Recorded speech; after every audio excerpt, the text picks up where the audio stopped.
Estábamos viendo esto del GM partido por ID, que nos va a acompañar por el resto del curso. Y es tan importante que vale la pena repasar lo que vimos la clase anterior. Entonces estamos haciendo diseño basado en GM partido por ID. Y hablamos que, en síntesis, los modelos de transistores son malos. Entonces, en realidad no son malos, son muy buenos, pero son tan buenos que tienen demasiadas ecuaciones y demasiados parámetros involucrados. Y realmente no podemos nosotros usar esos modelos para diseñar a menos que seamos computadores. Entonces, no se puede. Y hay que buscar una alternativa. Y la alternativa a ello, en términos de, como de procedimiento, es primero caracterizar los transistores pidiéndole SPICE. Entonces, ya a mí no me interesa cuánto vale tal parámetro y cómo tal parámetro cambia con tal otra variable, sino que más me interesa graficar los parámetros en SPICE. SPICE hace la pega usando los mejores modelos que tenemos. Y luego de eso yo uso los resultados de SPICE para diseñar. Ese es el objetivo. Eso es en síntesis. Y uno de los problemas es que, bueno, yo puedo usar un transistor que tiene, voy a usar de nuevo la ecuación de canal largo porque todos estamos familiarizados con ella. VGS menos VT. Mejor pongamos VOE aquí. V cuadrado por 1 más lambda VDS. Entonces, miramos esta ecuación y vemos que podemos jugar con el W partido por L, podemos jugar con el VOB, podemos jugar con el VDS. Entonces hay muchos, aún así hay muchos parámetros. Y lo que vamos a hacer es encontrar una forma de llevar este parámetro, de alguna forma, a nuestras ecuaciones de diseño. Entonces finalmente uno no especifica ese. Uno no especifica el W partido por L. Uno especifica algo que se parece a VOB, que tiene que ver con VOB. Y usando SPICE uno calcula diferentes VOBs para diferentes GMs partido por ID y finalmente el W es una consecuencia del punto de operación dado por GM partido por ID. Entonces GM partido por ID va a ser nuestro punto de operación. Hicimos un ejemplo, hicimos algunos cálculos a mano de cómo resultaría este ejemplo y hicimos, teníamos RL, teníamos GM. Entonces decidimos graficar ID partido por W en función de GM partido por ID. Ese es un gráfico que nos dio para el GM partido por ID que estamos usando en el transistor, nos dio un ID partido por W fijo. Una vez fijado ese y teniendo ID, podemos despejar W. Así que eso fue lo que hicimos. Y W finalmente fue una consecuencia del diseño. Consecuencia de GM partido por ID, o sea, el punto de operación del transistor, y de la corriente. Teniendo esos dos, ya queda amarrado el W al tiro. GM partido por ID además me amarra el VOB. Todas esas relaciones las tenemos que tener súper claras en algún momento. Entonces, cuando yo defino GM partido por ID, em, volvamos aquí. Cuando yo defino este al tiro me amarra a VOB. Estos dos están relacionados. Entonces, vamos a llegar a un montón de relaciones.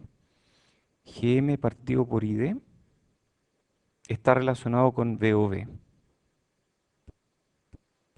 Está relacionado también ¿con qué otra cosa? Con ID partido por W. Está relacionado con omega t.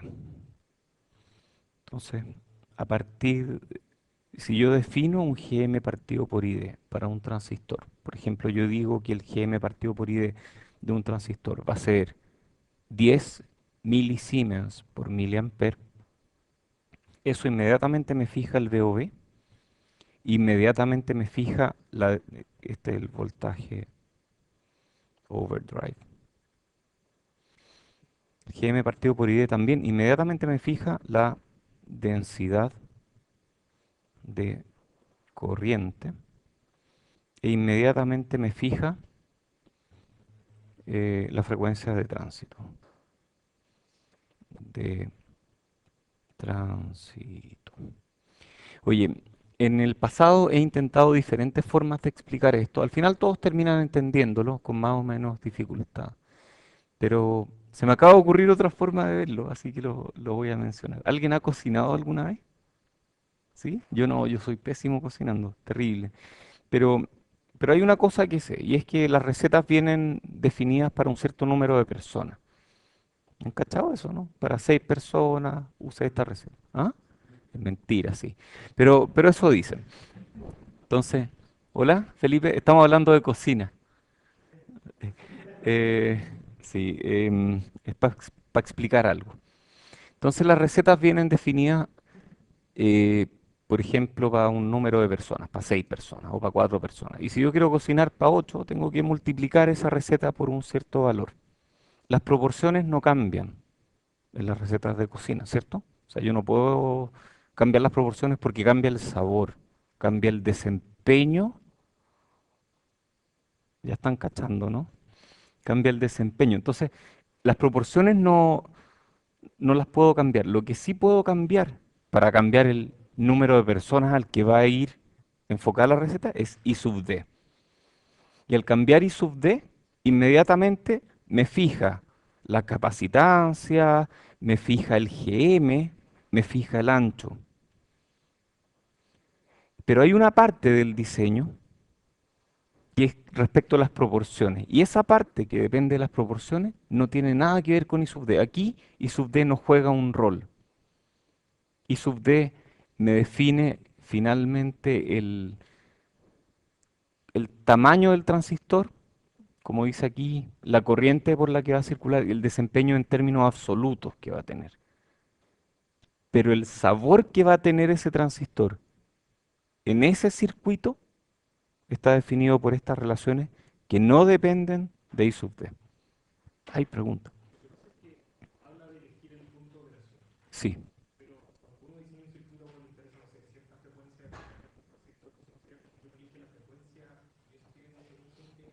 Ah, ok, puede ser también. Puede ser que tú eliges omega t y eso se relaciona con GM partido por ID. Puede ser. Pero eso de alguna forma define el punto de operación. En electrónica nosotros decíamos que el punto de operación estaba definido por I sub D. Y eso está bien. Eso es cuando tienes W fijo. Si tú tienes W fijo, entonces al darle un I sub D, inmediatamente define un ID partido por W. Y eso define al tiro un punto de operación. Pero en realidad el punto de operación del transistor está dado por el GM partido por ID, y eso implica V o V, implica ID partido por W e implica omega t. Entonces todo esto define el punto de operación que de alguna forma se relaciona con el desempeño de ese plato de comida, de ese transistor que vamos a usar. No se coman los transistores, por favor, no malinterpreten esto. Y después nosotros escalamos, entonces después de definir esto, pasamos por un escalamiento de ese transistor, que es como multiplicar esta receta de cocina por el número de personas que van a comer de eso, ¿cierto? Y eso tiene que ver con darle un I sub D, CGS, GM, W. ¿Ya? Entonces, tratemos de entender, bajo esta perspectiva, lo que primero hicimos fue definir el GM partido por ID, que me implicaba, como dije antes, un ID partido por W. O sea, esto está bien, GM partido por ID se relaciona con ID partido por W según una función. Entonces, este GM partido por ID me da este ID partido por W. Si lo hacemos en una curva semilogarítmica, tenemos lo mismo. Entonces, teniendo GM partido por ID, yo puedo sacar ID partido por W. ¿Por qué se relacionan? Y teniendo ID y relacionando con ID partido por W, yo tengo ahí W.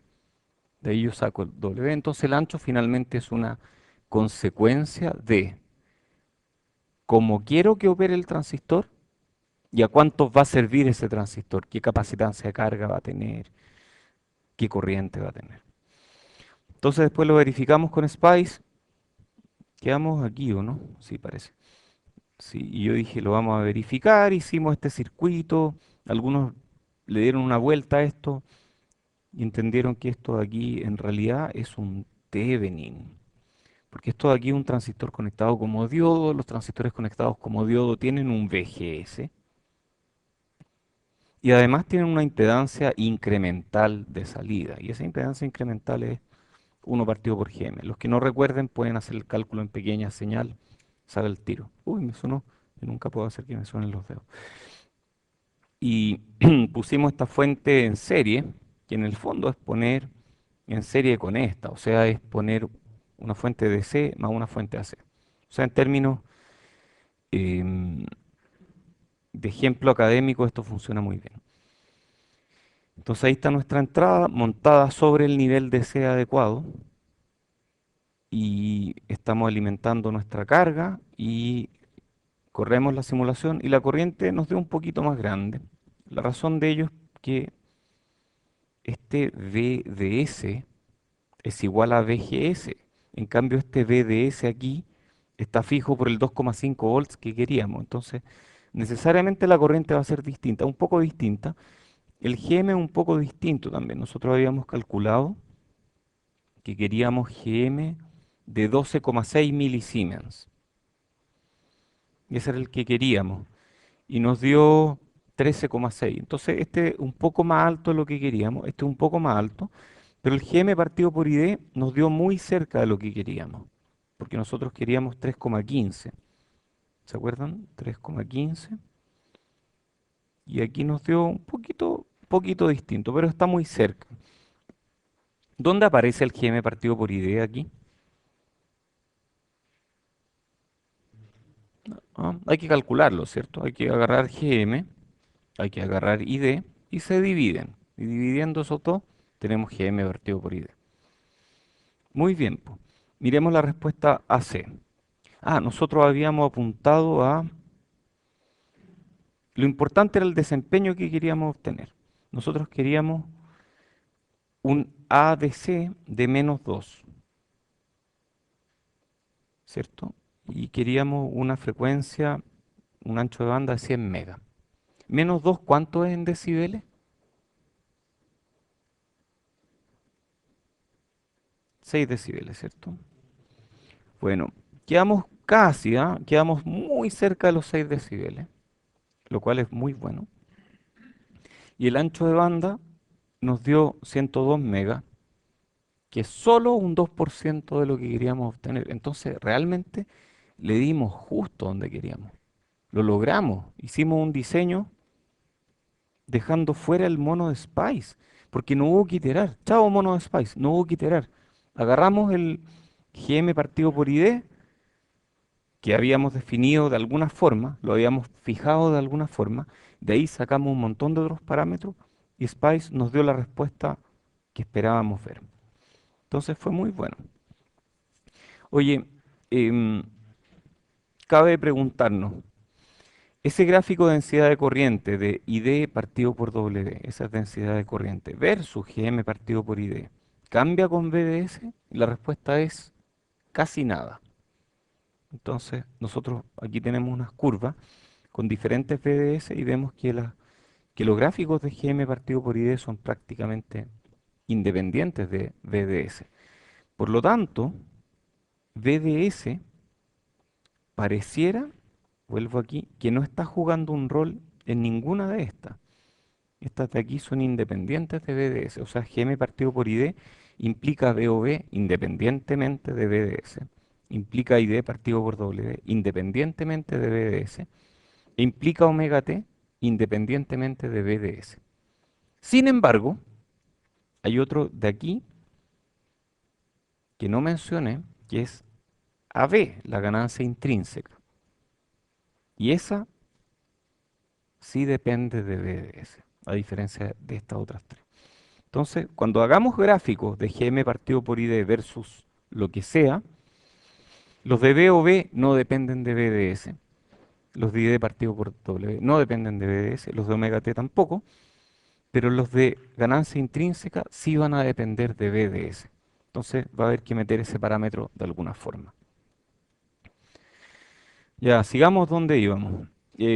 Algunas observaciones. El diseño fue exitoso en la primera iteración. No usamos mono de Spice y esto fue logrado usando parámetros relacionados con el desempeño del transistor más que con el tamaño. El tamaño a mí no me dice el desempeño. A mí GM partido por ID sí me dice el desempeño, porque me dice cuántos GM yo puedo obtener por unidad de corriente que le meto. ID partido por W también algo del desempeño me dice, porque me dice por cada unidad de corriente. A ver, miremos, ID partido por W. Por cada unidad de corriente, ¿cuánto ancho necesito?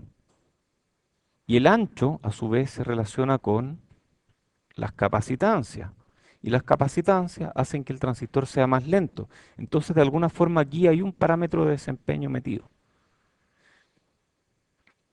El FT, el omega T, también es un parámetro de desempeño que se relaciona con GM partido por ID. Entonces, nosotros no usamos el ancho porque el ancho no me dice nada. Entonces, en rigor, el ancho no es un parámetro de diseño porque no me dice nada. El ancho es una consecuencia del punto de operación y de la corriente. Entonces las especificaciones son lo primero que usamos nosotros. A partir de especificaciones, definimos primero cuánto es GM. Esta es nuestra metodología de diseño. Partimos de especificaciones, definimos qué GM queremos, definimos qué GM partido por ID queremos en base a, por ejemplo, a la frecuencia de tránsito, lo que sea. Entonces definimos parámetros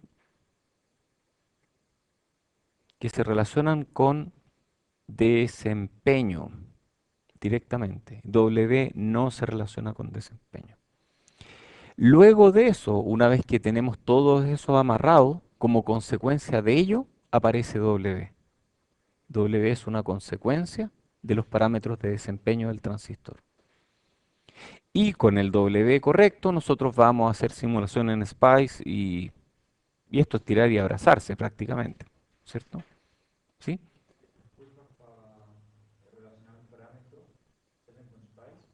Salen con Spice. Y uno tiene que hacerla. Entonces, uno tiene que hacer la pega primero de graficar todas las curvas cuando uno se enfrenta a un nuevo diseño en una tecnología distinta a las que ha usado, uno tiene que hacer la pega y calcular todas las curvas. Después de eso, uno la usa nomás. Rodrigo.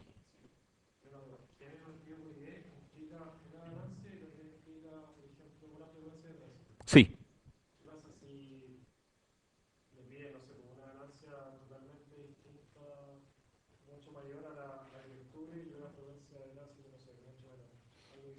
tienes que cambiarte de GM partido por ID o cambiar la topología. Porque en realidad, cuando dije ganancia, me refería a la ganancia intrínseca. O sea, perdón, me refería, esta ganancia en realidad es GMRO. Y el GM ya está definido de alguna forma. Entonces el RO es lo que estáis definiendo ahí. Y ese RO es el que cambia con VDS. Entonces, si no me dan los parámetros, o me cambio de L, o me cambio de topología, o me cambio de tecnología. Entonces, eso fue implícito. Yo siempre hablo de W. El L está implícito aquí. Entonces, si yo cambio de L, me cambio a otras curvas de GM partido por ID. Entonces, todas estas curvas están dadas para un L fijo. Si yo me cambio de L, otro set de curvas. Me cambio a otro L, otro set de curvas. Entonces, son muchas curvas. Muchas, muchas curvas. No, no, tú lo defines de alguna forma. Es difícil porque ¿cómo voy a definir el L? Bueno, vamos a entender algunas cosas, pero en general L más chico implica siempre mejor omega T. Pero el L más chico implica siempre una B más chico. Entonces, ahí uno puede jugar con eso. Ahí uno tiene ciertos compromisos que uno puede considerar en el diseño. Sí,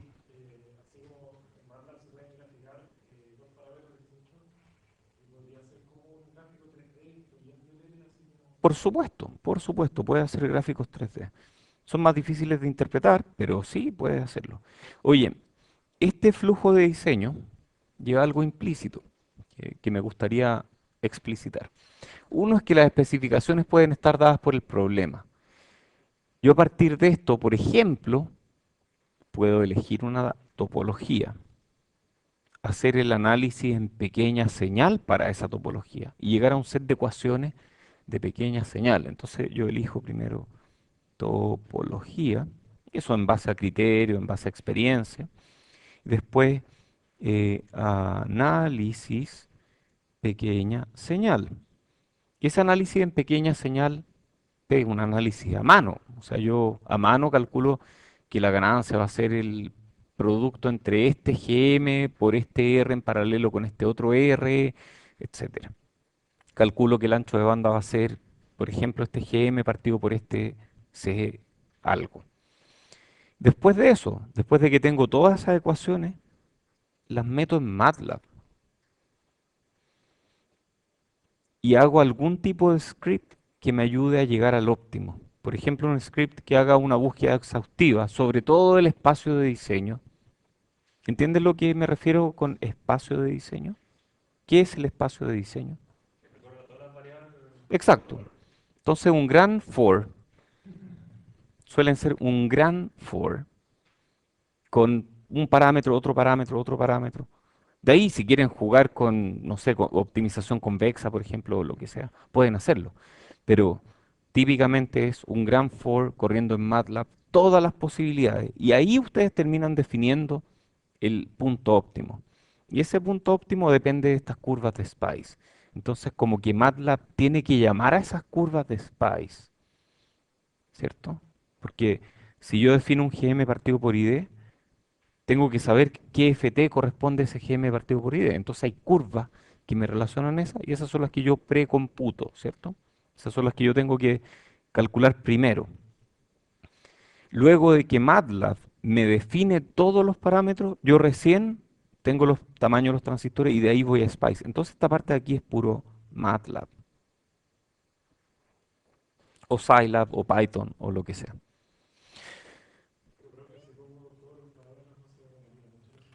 Demoran, pues. Demoran, pero demoras una vez en hacerlo. Si lo haces en Spice, si haces esto mismo en Spice, te demoras mucho más. Y además que tú ya tienes una idea de por dónde va el GM.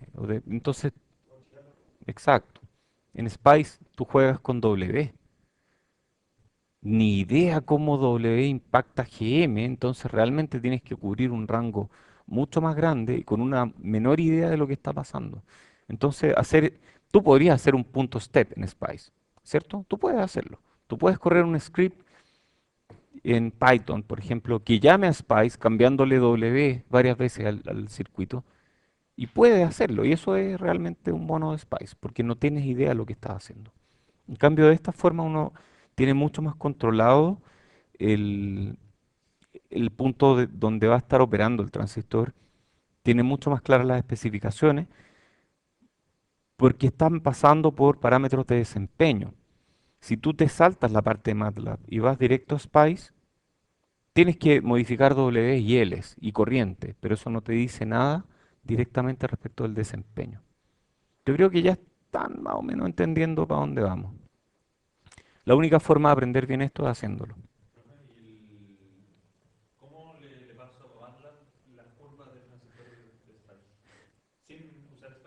No, tienes que usar Spice. La primera vez tienes que usar Spice. Entonces hay unos scripts.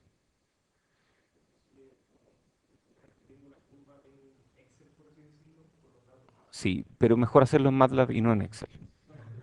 No, pero es como eso, exactamente. Exactamente, eso es lo que ocurre. Entonces tú primero caracterizas la tecnología, sacas las curvas, y las curvas son, como dices tú, tablas. Y esas tablas puedes pasarlas por una función de interpolación, porque tú no tienes todos los datos, tienes cosas entre medio y a veces cambian harto, entonces tienes que usar interpolación. Pero sí puedes usar.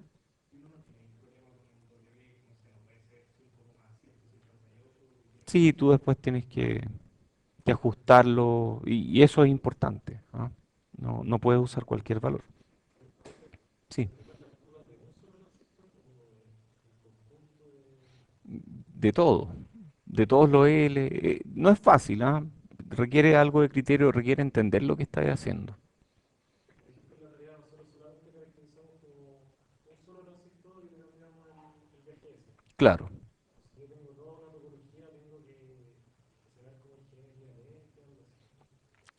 Tengo que ver cómo claro. Si tú tienes una topología circuital, tú calculas el desempeño en función de los diferentes GM, los diferentes ROs de todos los transistores, los diferentes CGS. Y de ahí tú llegas a algo, de alguna forma, que te define GM partido por ID para cada transistor. Entonces tú vas a MATLAB y con esos GM partido por ID tú calculas los VOV de los transistores, los FT de los transistores, y eso te da los CGS de todos los transistores, calculas los RO de todos los transistores, y MATLAB te hace el cálculo de la ganancia, del ancho de banda, de cualquier parámetro de desempeño. ¿Funciona? Bien. ¿No funciona? Iterar. Por eso digo, es un gran for. Oye, la ventaja de esta metodología es que permite llevar un diseño a mano a Spice sin la incertidumbre de los modelos, porque uno lo hace en MATLAB primero, y los modelos vienen ya de Spice, a través de estas curvas que uno precalcula. Entonces la información viene de Spice y podemos optimizar un circuito incluso antes de simularlo. ¿Qué otras alternativas hay? El mono de Spice que ustedes ya conocen. Comenzar con un diseño pensado para un proceso diferente y con especificaciones diferentes, tratar de portarlo a la tecnología correcta, modificar tamaños de transistores sin tener una noción de qué efecto produce un aumento de un W, por ejemplo. Porque un aumento de un W puede producir un efecto en la corriente, puede producir un efecto en GM, puede producir un efecto en CGS. ¿Cómo cambia cada uno con W? No lo tengo tan claro a priori. Entonces un cambio en W puede moverme el diseño hacia un lado o hacia el otro lado dependiendo de qué W yo esté cambiando. Y eso no es trivial. Entender eso no es trivial. Entonces uno juega como un mono de Spice hasta que algo pasa y funciona y uno no está seguro si dentro de ese gran espacio de diseño uno está cerca del óptimo o está realmente lejos del óptimo y podría mejorar un montón. Entonces nadie sabe por qué no funciona. Este otro método, el ingenuo, es comenzar con ecuaciones de canal largo, que están bien para empezar. Estimar parámetros de tecnología, no, eso no va a funcionar. Ya saben que eso no, eso de mu, COX, ustedes ya se dieron cuenta, eso no existe, eso realmente son una ilusión. Y hacer cálculos a mano para ver más o menos por dónde va la cosa, después verifico con Spice y me convierto en mono de Spice. Entonces, al menos es un mono ilustrado porque parte de un mono educado, ¿cierto? Porque parte de un punto más o menos conocido. Y esta es la mejor forma de diseñar. Primero, caracterizo la tecnología usando Spice, lo mismo que están haciendo en la tarea, pero de manera exhaustiva. Y para eso hay que correr scripts y hacer un montón de cosas y una lata la primera vez, pero una vez que uno lo tiene, uno lo usa nomás. Después se hace el análisis a mano usando datos de Spice, primero a mano, literalmente, luego llevo esas ecuaciones a MATLAB y hago un script o un programa en MATLAB, por ejemplo, que busque el punto óptimo. Luego de que tengo el punto óptimo, que es fácil iterar en MATLAB, porque no es simular un circuito entero, sino que es simular el desempeño de un circuito. Ahí saco el W, etcétera, y de ahí simulo mediante Spice y compruebo que está todo bien. Entonces ahí uno hace cambios pequeños del estilo voy al W más cercano al correcto, ese tipo de cosas pueden ocurrir ahí. Bueno, hablemos de la ganancia intrínseca ahora. Ay, ¿cuál era esa? Ay, se me olvidó. Chuta. Ah, ya, ya. Hablábamos de que el GM partido por ID se relaciona con VOV, ID partido por W y WT. Y también se relaciona con la ganancia intrínseca, GMRO, pero que depende de BDS. De eso vamos a hablar ahora. Entonces, la ganancia intrínseca, AB, depende de GM partido por ID. Pero aquí hay varias curvas, depende de L también, lo cual es esperable. Mientras más grande L, más grande es la ganancia intrínseca, lo cual es esperable, porque mientras más grande L, más grande RO. Si RO es más grande, GMRO es más grande. Entonces, cuando L crece, AB crece. Y depende, por supuesto, de GM partido por ID. Pero también depende de otras cosas, que es BDS y eso lo vamos a ver. Entonces, aquí está lo mismo para un PEMOS, gráfico de ganancia intrínseca, BDS 2,5 volts. O sea, si yo cambio BDS, la ganancia intrínseca va a cambiar. Y uno podría diseñar usando estas mismas curvas y tal cual. Uno dice, ya voy a usar un GM partido por ID necesario para que en este L me dé esta ganancia intrínseca. Ahí está, listo. Uno puede diseñar así también. Estas son curvas de densidad de corriente, ID partido por W versus GM partido por ID para un NMOS. Estas no dependen de BDS, pero sí dependen de L. Entonces BDS no está metido aquí. Lo mismo para un PEMOS. Tengo curvas de densidad de corriente que sí dependen de L, pero que no dependen de BDS. Fíjense que GM partido por ID va más o menos entre 5 y 20. En realidad puede partir de más o menos 2 o 3, llegar hasta 22, 23 por ahí. Ese es como el rango útil. Aquí es inversión fuerte y aquí es subumbral, pasando por todo el rango. Entonces el GM partido por ID tiene que ver con cuán encendido está mi transistor. Ok, esta es tal vez la lámina más importante de la clase más importante.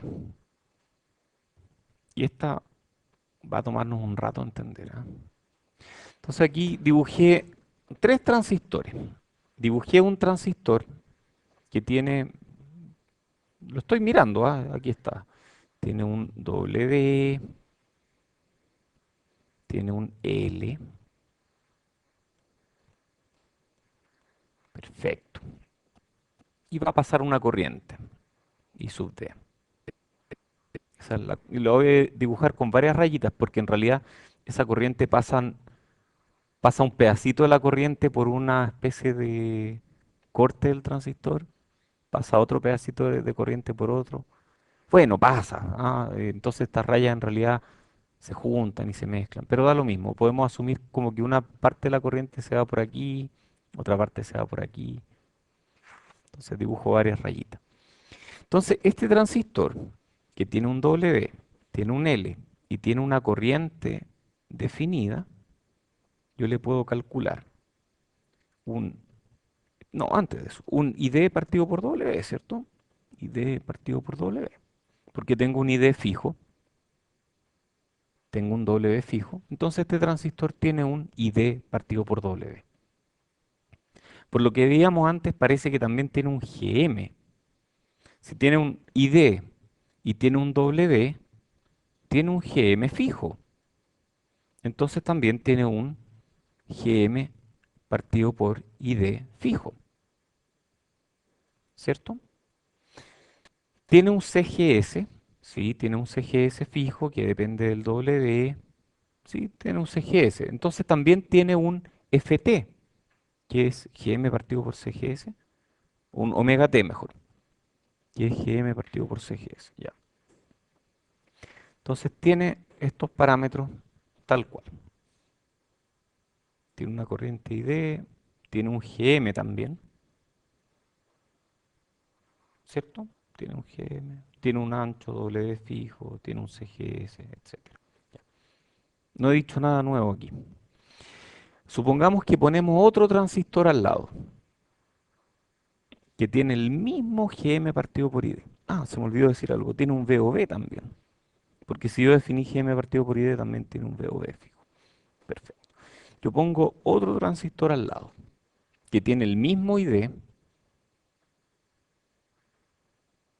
que tiene el mismo L, que tiene el mismo W y va a tener los mismos GM, CGS y D partido, todo va a tener igual, todo igual, igual. Ahora supongamos que yo pongo estos dos en paralelo, tal cual, pero en paralelo. Y si los pongo en paralelo, tengo un transistor que tiene el mismo L, que tiene 2W, que tiene, ¿qué corriente tiene? 2ID. Entonces vamos a hacer aquí una separación. No, mejor vamos a hacerla así. Hasta acá. Ya. Entonces este transistor va a tener, la corriente va a ser 2ID,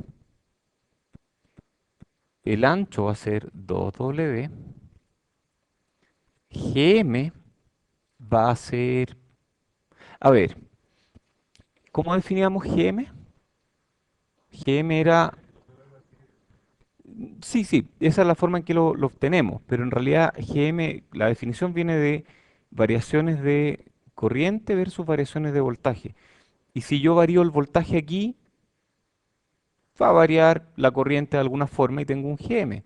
Si yo tengo el doble de corriente y varío el voltaje de una forma, el GM va a variar, no, el doble de hecho, porque es variaciones de corriente respecto a variaciones de voltaje. Entonces, tengo dos veces el GM.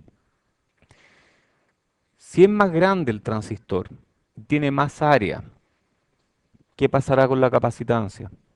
Aumenta el doble, 2 CGS. Ya están cachando, ¿no? ¿Qué pasa con GM partido por ID? Igual GM partido por ID. ¿Qué otro se mantiene? ID partido por W se mantiene, perdón. ID partido por W se mantiene. FT, omega T, que es GM partido por CGS, se mantiene. Omega T se mantiene. VOV se mantiene. Entonces hay cosas que no cambian y hay cosas que sí cambian. Esa es la clave del diseño basado en GM partido por ID. Entonces, volviendo a las recetas de cocina, las proporciones, estas son proporciones, no cambian. Pero cuando yo escalo el diseño para una corriente dada, todo lo demás cambia. Cuando yo escalo la receta para un número de personas dada, todos los demás cambian según las proporciones. Entonces, más o menos va por ahí la cosa. Hay parámetros que no cambian, que se relacionan con el desempeño. GM partido por ID no cambia en estos dos casos. ID partido por W no cambia, omega T no cambia, VOV no cambia. Entonces un transistor que es el doble de ancho, si tiene la misma densidad de corriente, va a tener el mismo omega T. Va a poder llegar a ser igual de rápido, pero va a tener más corriente, por lo tanto va a poder manejar una capacitancia de carga mucho más grande a la salida. Qué choro. Igual es choro eso, esa como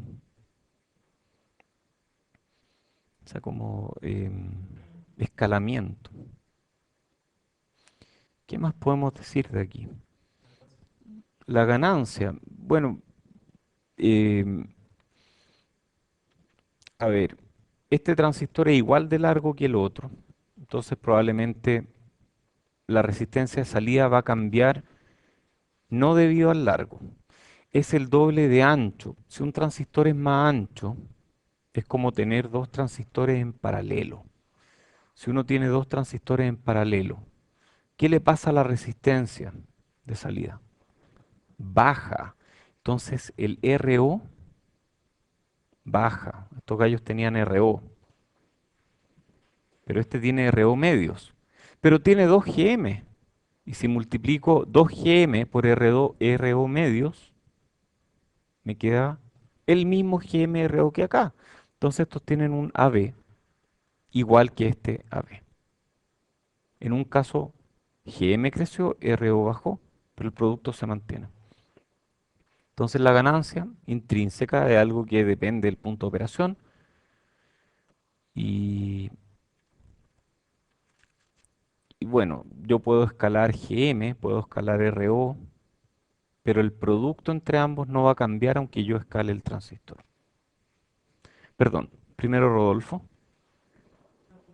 En la práctica, en la vida real, ¿qué tanto se cumple de que tener dos transistores en paralelo es lo mismo que uno grande? Por ejemplo, en los primeros, tener como esa densidad de corriente va a alterar si es que cada vez más electrones no pasan de ningún lado. De acuerdo, hay efectos de... Tu pregunta es muy buena y merece una décima. Em, Hay efectos de borde, escríbeme después. Hay efectos de borde que no están siendo considerados en este modelo. Entonces este modelo es simplista, pero es bastante bueno. Entonces los efectos de borde asumimos que no existen y que funciona súper bien. Pero si uno quisiera ser súper riguroso, los efectos de borde van a ser cosas diferentes. Entonces, si yo caractericé todos mis transistores, ¿qué W usaron ustedes para caracterizar los transistores? 10 micros. Ya, entonces si tú usas 20 micros, tal vez todo se va a escalar al doble, pero quizás no tan al doble, porque hay efectos de borde. Ya, entonces ahí sí importan los efectos de borde. Pero, perdón, yo venía a ver esto. Estas curvas fueron calculadas para un cierto W. Si ustedes cambian el W, estas curvas van a cambiar un poco, pero no mucho. Entonces, cuando haya que hacer ajustes, probablemente aquí van a ocurrir los ajustes, en la verificación en SPICE. Pero antes todo es igual, así que no importa mucho. Felipe, ¿Siempre tapares o puede ser normal? ¿cómo? ¿Se tapares? No, no, no, puedes escalar por lo que sea. Yo puse a pares porque es más fácil, pero puedes escalar por M, donde M es el número de dispositivos en paralelo. ¿Sí? Si tienes la misma densidad de corriente, o si tienes el mismo GM partido por ID, la ganancia es constante. Aunque escales por 1000 el ancho, o sea, aunque escales por 1000 el número de transistores en paralelo, la misma ganancia intrínseca. Qué notable eso. Pero ahí tendría el problema que, si fuera muchos transistores paralelos, la corriente se iría mucho y tendría que tener como un cable muy ancho, ¿no? Porque si no, Pero es que escalas todos los cables también. claro, claro, porque si no tendría que la corriente entra por un hilito y tendría que. Claro, no, escalas todo. ¿Sí? En ese caso, lo que está definiendo todo es la habilidad partido por W y el L. Esa es una forma de verlo. Yo lo veo más como el GM partido por ID y el L. GM partido por ID, Efectivamente es claro, o sea, como que el L define una. sí, sí. Diferentes Ls producen diferentes efectos. Entonces, oye, y lo increíble de esta técnica es que nosotros hemos aplicado a ruido, nosotros tenemos un paper de cómo aplicar esta técnica a ruido y funciona. Y ahora se me está ocurriendo una forma de aplicarla a circuitos completos. ¿Ah? Y parece que va a funcionar. Es notable. Ya, este es un resumen que vale la pena tener. Y, uy, qué increíble, no hay ninguna ecuación aquí. No hay ninguna ecuación, hay puras flechas. Pero es tan útil manejar esta tabla, es tan útil saberla bien, que la vamos a revisar con detalle. Entonces, cuando GM partido por ID crece, estoy apagando el transistor. Entonces la inversión es débil, ¿cierto? Transistor casi apagado. Cuando el GM partido por ID es chico, la inversión es fuerte, el transistor está encendido o muy encendido. Entonces cuando el GM partido por ID es grande, es porque el transistor está casi apagado. VOV es pequeño. Si VOV es pequeño y GM partido por ID es grande, significa que el transistor está casi apagado, o sea, circula poquita corriente por cada unidad de ancho del transistor. Entonces el ID partido por W es muy pequeño, circula poca densidad de corriente. Por otro lado, GM partido por CGS también es chico, porque GM escala poco, mientras que CGS, si yo hago crecer mucho el ancho, CGS crece también, por lo tanto el transistor tiene un GM partido por CGS muy pequeño. ¿Cuál era GM partido por CGS? Omega T. Ah, perfecto. Entonces un transistor, volvemos de nuevo. Un transistor que tiene un GM partido por ID alto está casi apagado, tiene un VOB pequeño, tiene muy poca densidad de corriente y es lento. Tiene un omega T lento, pero tiene una buena ganancia intrínseca, un buen producto GM por RO y está en inversión muy débil. Entonces un transistor en inversión débil tiene buena ganancia, pero es lento. Y para tener ese transistor con buena ganancia y lento, tengo que hacer circular poca corriente por unidad de ancho. Y eso produce un VOB pequeño y un GM partido por ID muy grande. Contrario, cuando GM partido por ID es chico, el transistor no está siendo muy eficiente porque no me da mucho GM por cada unidad de corriente que yo le pido, que yo le entrego. El VOB es grande porque está súper encendido. Necesita un gran PGS menos VT. Como está tan encendido, circula mucha corriente por unidad de ancho, por lo tanto el ID partido por W es grande. Entonces voy a tener un cierto GM, un cierto ID, W chico en relación con todo lo demás, por lo tanto va a tener una capacitancia pequeña. Si el W es chico, la capacitancia es chica, por lo tanto GM partido por CGS va a ser grande, entonces la frecuencia de tránsito va a ser grande. Este transistor es capaz de andar muy rápido. Un transistor con GM partido por ID pequeño, que está en inversión muy fuerte, tiene un VOB grande, tiene una gran densidad de corriente y puede andar muy rápido, pero su ganancia intrínseca no va a ser muy buena. Y ese está en inversión fuerte. Y nosotros tenemos toda la gama entre estos dos extremos en que ajustando una perilla, por ejemplo el GM partido por ID, todas las demás se ajustan. Entonces yo necesito curvas que me relacionen GM partido por ID con VOB, esto es una curva. GM partido por ID con ID partido por W, otra curva. GM partido por ID con respecto a GM partido por CGS, otra curva. Curva. GM partido por ID que me relacione a B, esa es otra curva. Pero esa además requiere BDS. Todas las demás no requieren BDS. Oye, increíble, cómo una tabla tan simple puede resumir una cuestión tan profunda. Es complicado, esto no es trivial. Así que lo vamos a tener ahí todo el rato. Y esta tabla probablemente la vamos a tener que mirar bien seguido. Pero va a ser útil en el diseño. ¿Cómo andamos de hora? Tenemos un buen rato más, así que seguimos con la clase 7.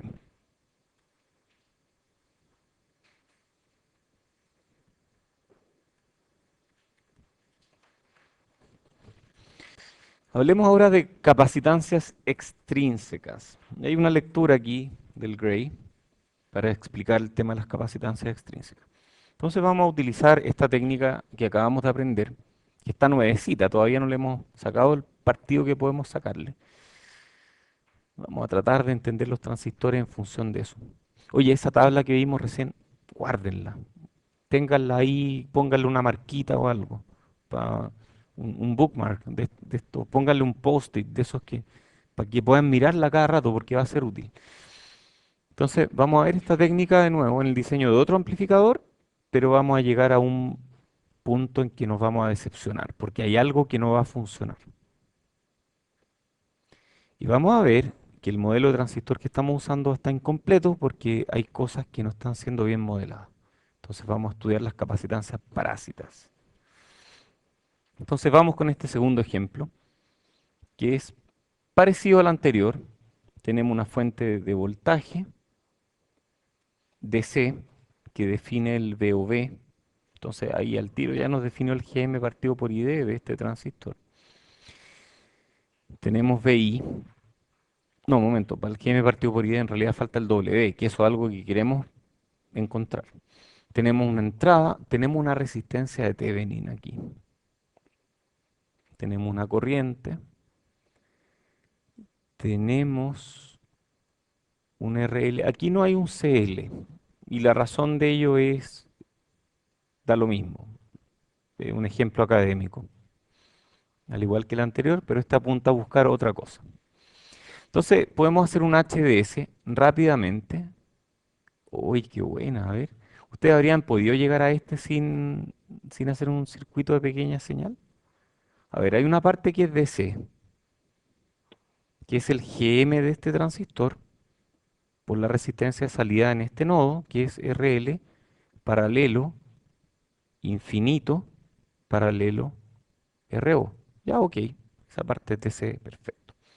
Y la parte que depende de la frecuencia, en este caso, yo asumo que está dada por esta red, donde aquí hay un CGS. Entonces voy a tener un polo en 1 partido por RI-CGS. Entonces, listo, ahí está. No tuve que tirar modelo de pequeña señal. Yo miro esto y ya sé dónde va a estar operando. Si quieren lo hacemos en pequeña señal. VI, RI. Ahí está mi transistor, CGS, VGS, GM, VGS,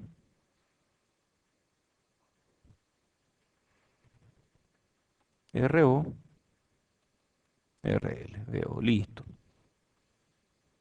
Súper fácil. Oye, qué baja entropía de esta ecuación, porque tiene, esto no es dividido no, no, mejor pongámoslo así.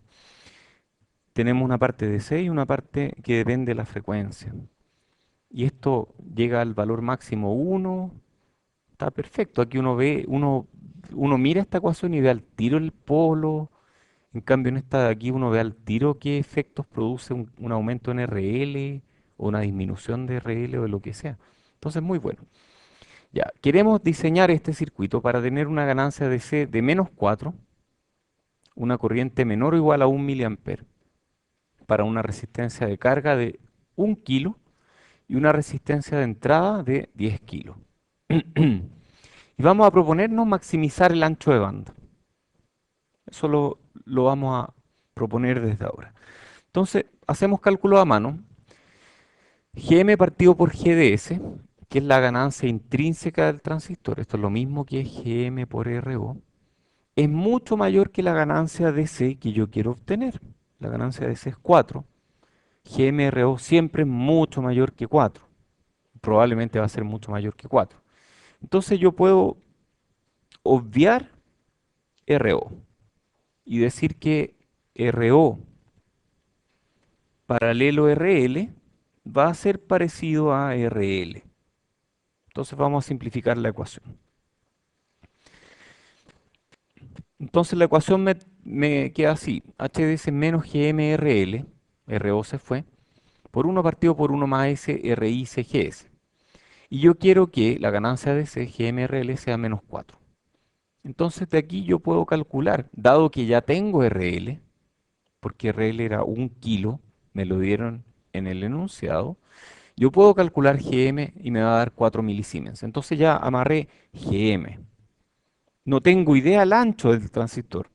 No sé la corriente, pero ya amarré GM. Para maximizar el ancho de banda, acordémonos de esa ecuación, de esa tabla que teníamos al final de la clase anterior.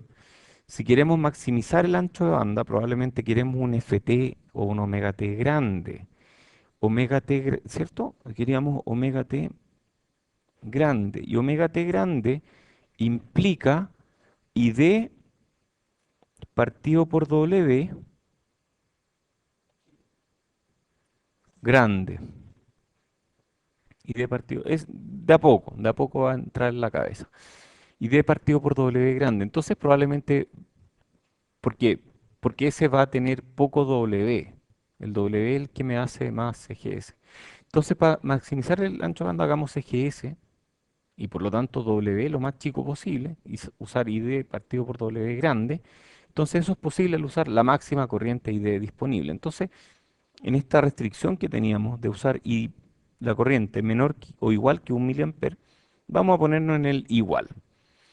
Cuando la corriente es 1 miliamper y yo tengo Gm de 4 milisiemens, entonces Gm partido por ID va a ser 4 milisiemens por miliamper. 4 milisiemens por miliamper. Esto es lo mismo que 1 partido por volt. Pero a mí 4 partido por volt no me dice nada. En cambio 4 milisiemens por miliamper me dice que por cada miliamper que yo le meto, me da 4 milisiemens. Si estamos en 4 milisiemens por miliamper, estamos en inversión fuerte, porque inversión fuerte es cualquier cosa, no sé, menor que 10 o menor que 8. Inversión débil es cualquier cosa mayor que 15. Entonces, 4 es inversión fuerte. Para estimar el ancho de banda necesitamos tener CGS. Entonces vamos al gráfico de FT. Aquí está nuestro gráfico de FT. Tenemos GM partido por ID. ¿Cuánto era? 4. 4 milisiemens por miliamper. Entonces aquí está 4. Entonces, esta región de aquí es de inversión fuerte. Esta región de aquí es de inversión débil. Y esta al medio es inversión moderada. Entonces, queríamos GM partido por ID de 4. Hacemos y llegamos aquí. Entonces, ese va a ser el FT. Ah, y el FT es 1 partido por 2pi por omega t. Y omega t es, ¿cuánto era omega t? Gm partido por CGS. Ah, y si ya, yo tengo FT, aquí está. Si yo tengo FT y tengo GM de la lámina anterior, puedo despejar CGS. Entonces, esto me da el CGS. FT para GM partido por ID igual 4 es 11,57 gigas, que es lo que aparece ahí. En realidad está medio corrido esto porque, bueno, un tema de resolución, esto lo hice en PowerPoint. Entonces, luego estimo el ancho de banda del gráfico, calculo esto, calculo FT, y de aquí obtengo CGS y me dio así, me resultó CGS 55 femto. Yo no tenía idea cuánto me iba a dar CGS, pero eso es lo que me dio. Finalmente usamos el gráfico de densidad de corriente para definir W. Yo sé que W es ID partido por ID partido por W, que a su vez depende de GM partido por ID. Entonces GM partido por ID me da un ID partido por W. Entonces yo voy al gráfico de W, tengo diferentes L's, voy a usar L igual 0,6, que es lo más eficiente que uno puede usar, y para un GM partido por ID de 4, que no sale en el gráfico, y un L de 0,6, voy a llegar a una corriente a un ID partido por W, que está por acá arriba, de 18,7 microamper por micrómetro. Entonces yo a partir de eso puedo calcular W. W va a ser ID partido por ID partido por W. Y eso me da 56 y 53,5 micrómetros. Mira, entonces, qué bonito. Yo no sabía cuánto me iba a dar W. De hecho, yo calculé para GM, para CGS. Bueno, CGS fue una consecuencia también. Calculé para GM y D, calculé para FT. Y todo eso me resultó en un W que yo no sé si es grande o chico, pero eso es lo que me dio el diseño. Tengo mi L, tengo mi I sub V y hago la verificación. Usando la misma cuestión que antes. Esto de aquí es un Thevenin que tiene un BT igual a BGS y un RI igual a 1 partido por GM. Hago la verificación como corresponde y calculo el punto de operación. Entonces, hago un punto OP, miro M1, obtengo GM. Yo calculé que me iba a dar 4 milisiemens y me dio 4,31, que está cerca, por ahí. Calculo el RO. Yo dije, mira, esto va a funcionar bien si el RO es mucho mayor que 1 kilo, porque la resistencia de carga RL es 1 kilo. Yo dije, RO va a ser mucho mayor que 1 kilo y me dio mucho mayor que 1 kilo. Y D, yo quería que fuera 1 miliamper, terminé con 1,12 miliamper, porque hay diferencias de BDS que producen esas diferencias de corriente. GM partido por ID, yo lo apunté a 4 milisiemens por miliamper y terminé con 3,85, que es parecido. Yo esperaba un CGS, que aquí en esta tabla de SPICE es DQG de BSB, entonces tengo que encontrarlo ahí. Yo esperaba 55 femto y me dio 54,8. O sea, realmente estoy súper cerca. Todos mis parámetros de pequeña señal están o cerca o muy cerca. Entonces,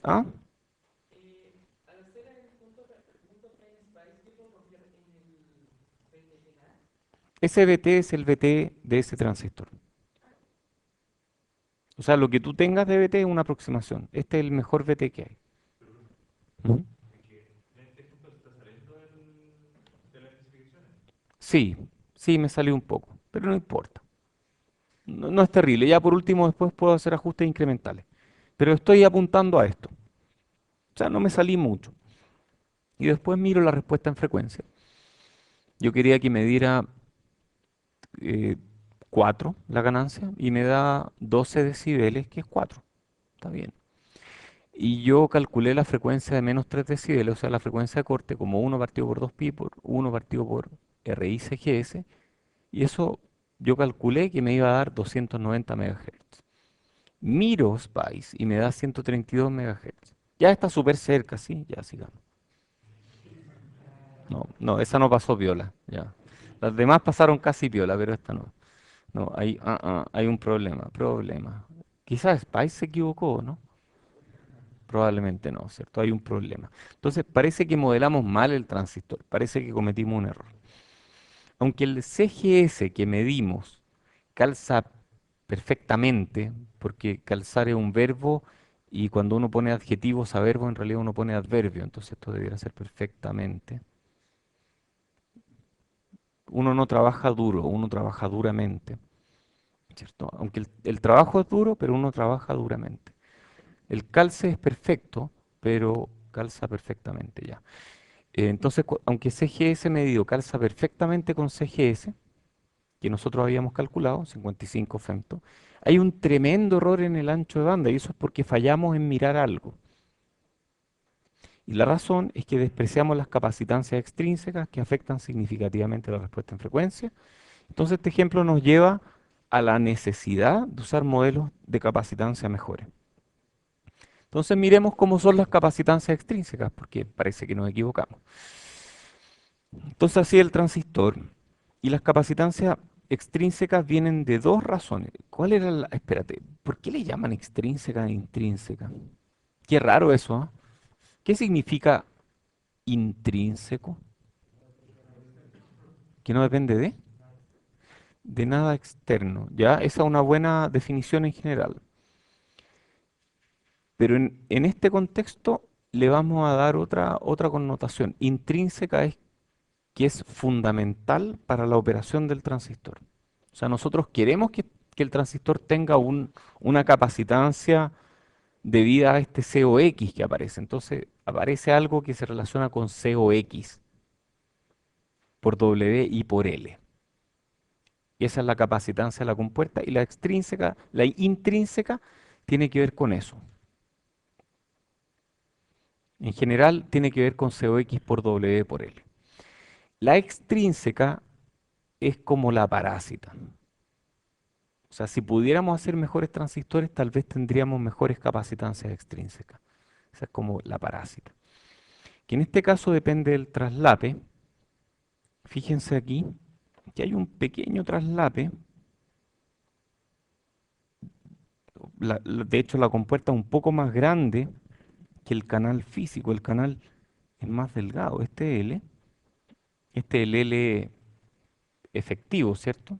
Este es el L efectivo, a diferencia del L dibujado. Y la compuerta un poquito más grande que el canal. Entonces aquí hay un traslape. Y ese traslape que ocurre ahí, que no es un error del dibujo, produce una capacitancia extra de traslape que le llamamos CGS-OL, donde OL viene de overlap, que es traslape, y CGD-OL. Entonces ahí tenemos CGS-OL y ahí tenemos CGD-OL y que es fija. Esa no depende de L. O sea, si yo hago que el L sea mucho más grande y separo el, separo las difusiones de fuente y de dren lo más lejos posible, el traslape se va a mantener. ¿Cacharon o no? Va a ser el mismo traslape, porque ese depende de la fabricación. Entonces estas de aquí, parece que no dependen de L. Dependen de W, dependen linealmente de W.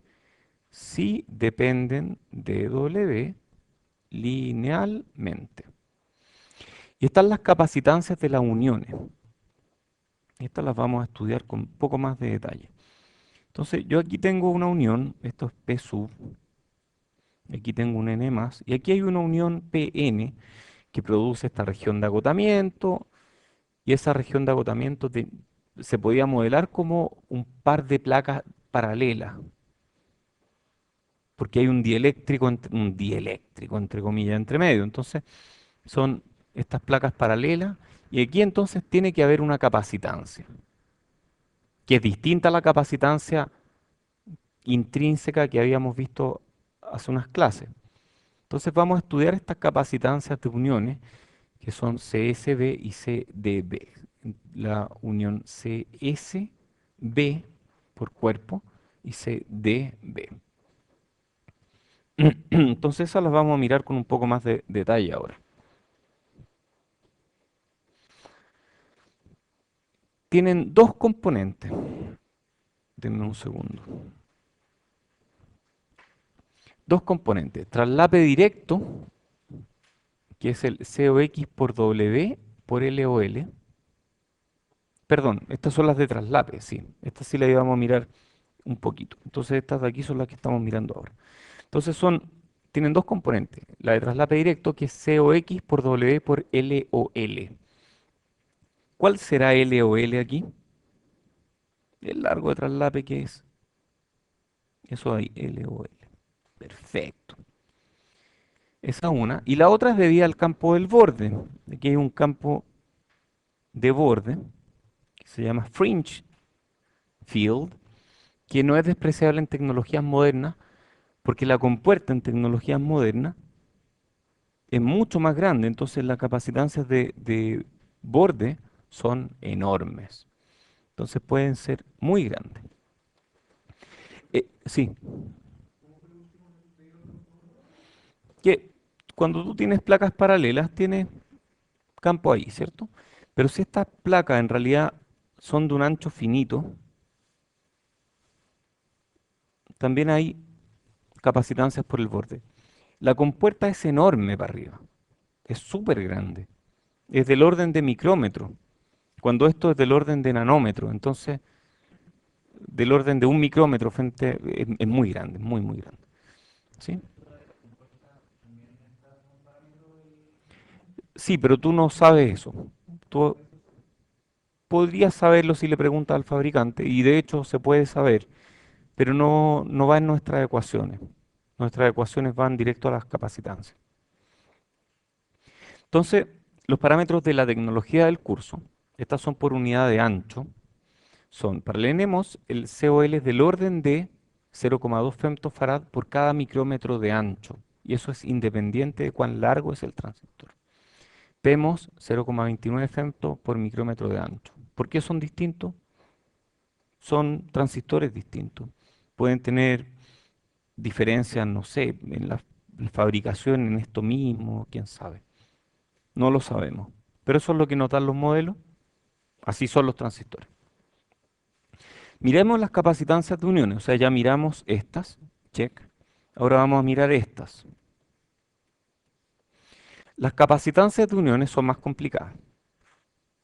Cada capacitancia de unión, o sea, la capacitancia CSB, por ejemplo, entre fuente y cuerpo, o la capacitancia CDB entre dren y cuerpo, cada una de estas dos tiene dos componentes. Una componente es el área y otra componente es el perímetro. A ver, ¿cómo será eso? A ver, miremos esta. Chutas, ahí que no, así no lo voy a ver nunca. Mejor miremoslo con más detalle. Entonces, voy a centrarme en la difusión. Digamos que aquí está la compuerta. ¿Ah?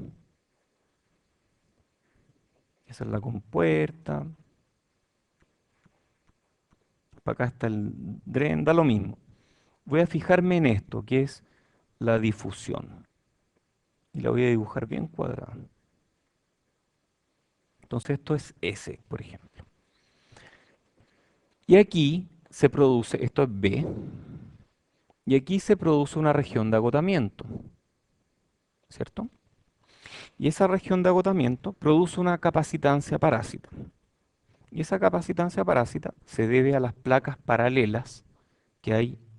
Aquí hay una, y aquí está la otra placa paralela. O sea, una placa paralela es el terminal, la otra placa paralela es el cuerpo. Y cuando hay un capacitor de placas paralelas, lo que importa es el área y la distancia. Esa distancia no la sabemos, depende del punto de operación, pero el área sí lo conocemos. Entonces nos interesa el área de la unión. Y el área de la unión se calcula como el ancho multiplicado por esta cosa de aquí, este largo. Este largo se llama LD, longitud de difusión, que es diferente al L del transistor. Entonces necesitamos esa, esa área. Pero además hay otra capacitancia que depende del perímetro, porque mientras mayor es el perímetro de este transistor, mayor es la capacitancia de borde que tiene con todo el resto. Entonces, bueno, depende del perímetro y depende de esta altura también, pero esta altura es difícil saber porque depende del proceso de fabricación. Lo que yo tengo control es del W, del LD. El W y el LD me producen un área y me producen un perímetro, y yo sé que ese perímetro aumenta la capacitancia. Entonces, tiene dos componentes, el área y el perímetro. ¿De qué? De las difusiones. ¿Cuáles eran las difusiones? Esta es una difusión. En realidad la difusión es la parte en verde. ¿Ah? Esa es una difusión, esa otra difusión. Entonces el área y el perímetro de las difusiones me definen las capacitancias de uniones.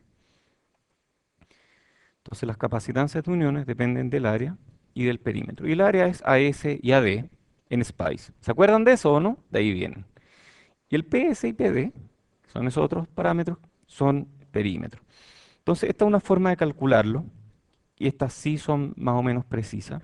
Entonces, por ejemplo, vamos a calcular CJDB, capacitancia de junction, unión entre dren y cuerpo, es el área del dren multiplicada por CJ, capacitancia de unión, un parámetro, hay tablas para esos parámetros, partido por 1 más V de B partido por PB, parámetros, elevado a MJ, otro parámetro, más, entonces esta parte de aquí depende del área, ¿cierto? Todo esto depende del área. Más la parte que depende del perímetro, que es PD, perímetro, por otro parámetro, CJSW,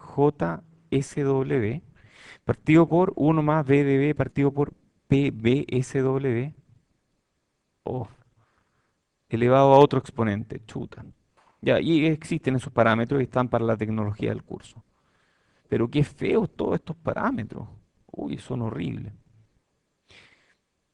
Bueno, y SPICE usa internamente AS, AD, PS y PD para calcular las capacitancias y SPICE ya tiene estos parámetros metidos adentro. Los parámetros AS, AD, PS y PD dependen del layout del transistor.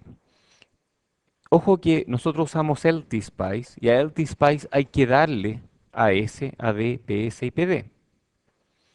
HSPICE determina AS, AD, PS y PD automáticamente.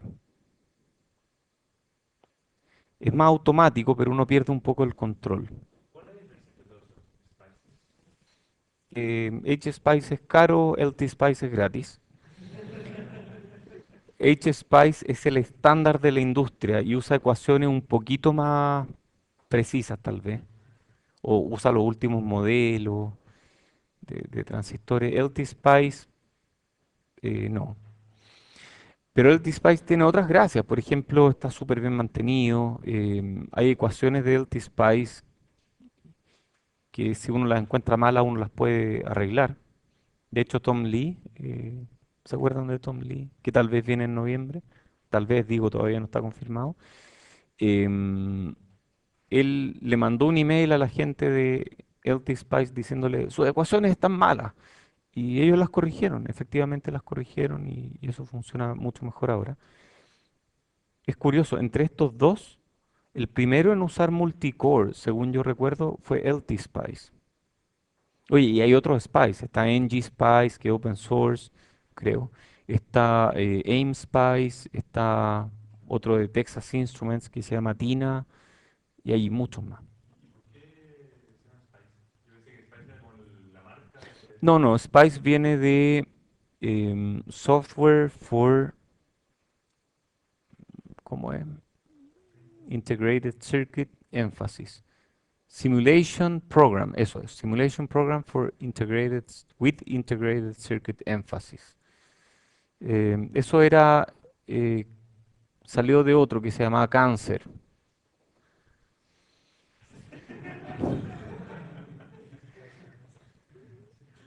que venía de Computer Aided, no sé qué, Excluding Radiation, excluyendo radiación, porque en ese tiempo a la gente que simulaba circuitos le interesaba saber qué pasaba si explotaban bombas atómicas cerca de los circuitos. Y como esto venía de Berkeley, y en Berkeley son todos medio hippies y no a la guerra, entonces ellos dijeron excluyendo radiación. Cáncer era comercial, pero luego Spice se volvió como el estándar de la industria porque eh, Lawrence Nagel, que es el creador de Spice, lo puso gratis. En el fondo, ellos cobraban solamente el disquete o la cinta en la que mandaban el Spice. Entonces se lo pasaban a todas las universidades y las universidades lo usaban y los alumnos se acostumbraban a usarlo. Y después los alumnos salían a la industria y ¿qué seguían usando? Spice, po. Entonces, por eso se volvió el estándar de la industria. El estándar viene de Berkeley. Berkeley mantiene el estándar de la industria. Cuando digo Berkeley me refiero a la Universidad de California en Berkeley. No hay una universidad de Berkeley, está la Universidad de California, que tiene varios lugares y uno de ellos es Berkeley. Y la Universidad de California en Berkeley mantiene Spice y define nuevos estándares, nuevos modelos, etcétera. HSpice es muy bueno, uno puede encontrar el manual en la web y salen todos los detalles de todos los modelos. Entonces realmente es muy bueno HSpice. Oye, me pasé por mucho, disculpen. Me embalé hablando. Bueno, después vamos a hablar de cómo depende el layout. Eso, nos vemos el miércoles.